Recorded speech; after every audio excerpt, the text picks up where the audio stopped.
Nëse Psalmi 14 i përgjigjet pyetjes se kush është njeriu i pamend, Psalmi 15 i përgjigjet pyetjes se kush mund të banojë me Perëndin.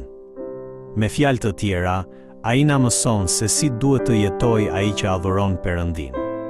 Prandaj psalmisti dallon qartë mes asaj që duhet bërë dhe asaj që nuk duhet bërë.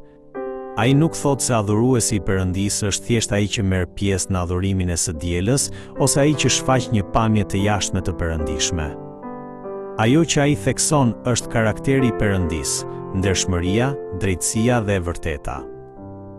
Kur ne pasqyrojmë karakterin e Perëndisë në jetën tonë, atëherë tregojmë se jemi populli i Tij dhe adhurues të vërtetë.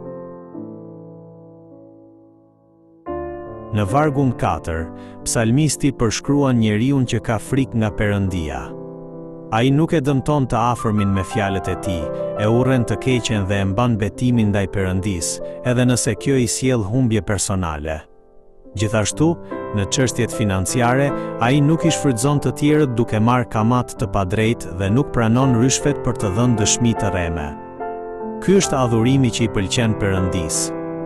Prandaj edhe dita e sotme është dita e adhurimit. Le ta adhurojmë Perëndin jo vetëm me buzët tona, por edhe me një jetë që pasqyron karakterin e Tij.